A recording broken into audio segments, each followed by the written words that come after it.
All right, here we go. Step one. So I got large pan on large burner. We preheated on medium-high heat, about 6 to 7 for 5 minutes. Now, what I'm going to do is I'm going to season this up with kosher salt pretty aggressively because I want it to taste good, like Emerald says, right? I want it to taste good.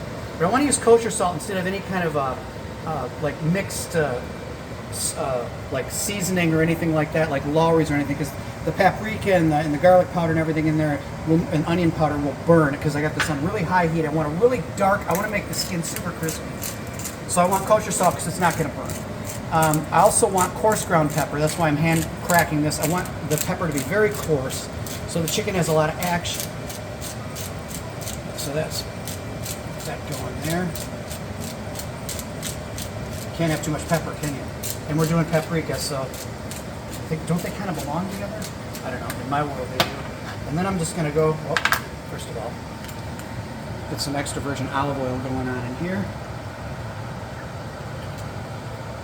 And then we're just going to put them skin side down and start browning these babies. And you hear them sizzle as soon as you put them in. That's when you know the oil's at the perfect temp.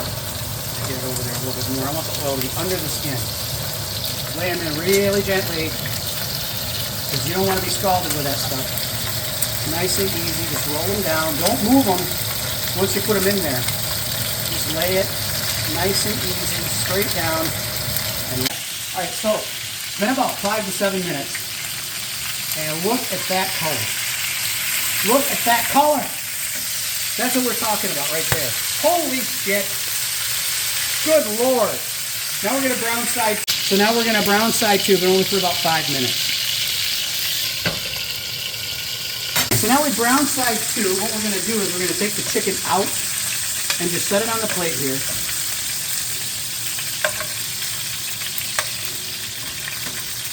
Skin the crispy skin side up, of course, because we want that to stay crispy as can be. And then we're going to set that aside. I'm going to take this and I'm going to discard the oil. And then I'm going to add butter, 2 tablespoons of butter. And what we're going to do now is we're going to caramelize the onion. I want that onion to get sweet. So we haven't changed the pan temperature. We're still running on like medium-high heat. And then we're going to add the onions. And because we want them to caramelize, we want to break down the cell wall and get it to release its natural sugar. So we're going to add some Lawry seasoned salt to it. And that will get them to break down the cell wall so they exude their liquid, and the onion liquid comes out, and then in the butter, it's going to start caramelizing and turn really sugary sweet. And this will take probably about 10 minutes. And we'll be right back. Okay, so you can see the onions are beautifully caramelized. Now what I'm going to do is going to add the garlic, because I didn't want to burn the garlic. We're going to add the garlic now. We're going to add the tomato paste now, because we want the tomato paste to cook on the bottom of the pan and really pop and accentuate and bring out that flavor. Release the flavor. I'm just going to kind of fold that through. You can smell that.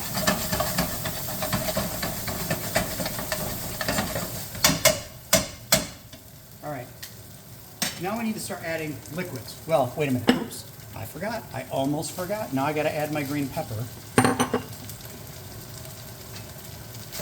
Get the green pepper going in there. Then I'm going to add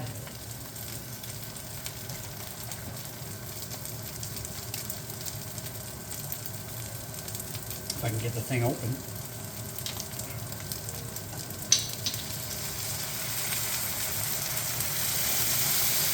Chicken stock.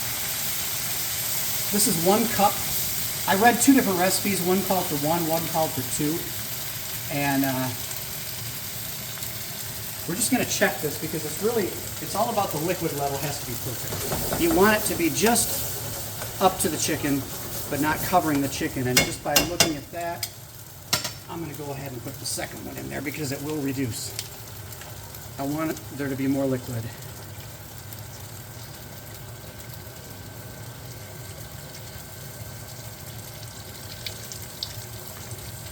There's the chicken stock. Now, we're going to add the Hungarian paprika, and they call for a lot of this stuff. So we're going to go ahead and put about a tablespoon of that in there. And then mix that through. And then what we're going to do is we're going to return the chicken to the pan with the crispy skin side up. And if I did this right, the liquid level should be, oh, you can even hear it crunching the skin.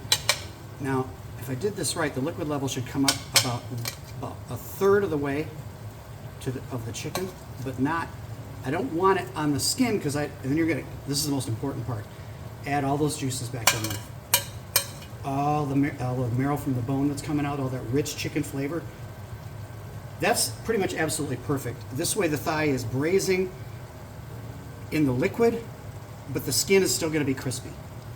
Now we're going to cover it, lower it to basically like a really low simmer, and just cook it until the chicken literally falls off the bone. Probably about 30 minutes. We're just going to keep an eye on it. And then we'll be right back.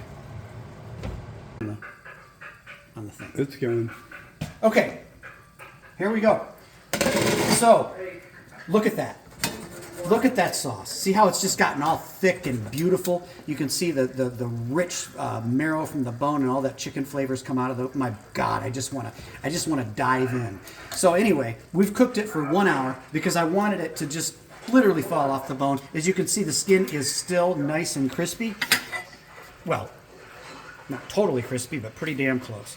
So what we're going to do now is we're going to take it out and rest it here. And we're going to just finish the sauce real quick. And they're almost falling right off the bone as I'm trying to pull them out of there, actually. And we'll go like that.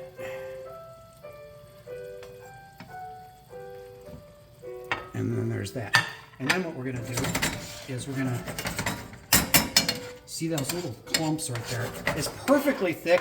As you see, you pull across the bottom, it's nappe. You can see, like, that's what you want to see. See when you scrape it and see the bottom of the pan? Perfect. So now, what we're going to do is we're going to fold in some freshly chopped parsley. And they call for sour cream. But this looks like, to me, this looks like way too much damn sour cream. The recipe calls for that much sour cream. I think that's ridiculous. I think it's going to totally throw the flavor off. I'm going to use that much, about 1 heaping tablespoon. And then I'm going to take really quickly here, I'm going to take a whisk. And we're just going to whisk that through. Oh my God. There we go. Because you want that nice reddish orange color. If I'd added all that sour cream, it would look like New England clam chowder or something. Okay, so now we're going to taste test it and adjust the seasonings. We're going to drop the pasta and the rice, and we're going to plate it up. One dish with rice and one with pasta, and the other one we'll just put in a doggy bag. Done.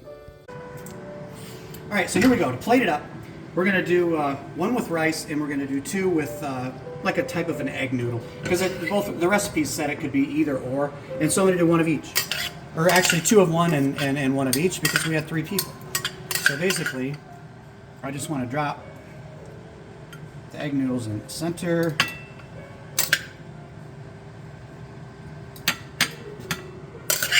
Here.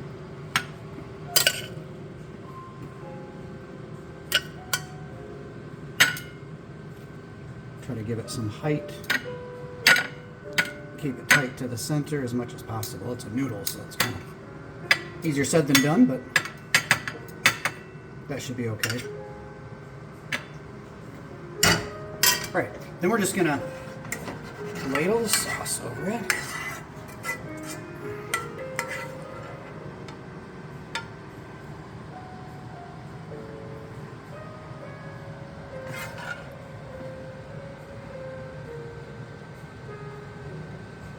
What do you think?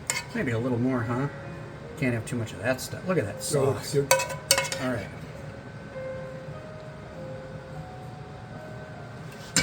Now, the rice, we're going to go ahead and do the same thing on the rice dish. Let that just kind of fall down. And then Put our chickens on there.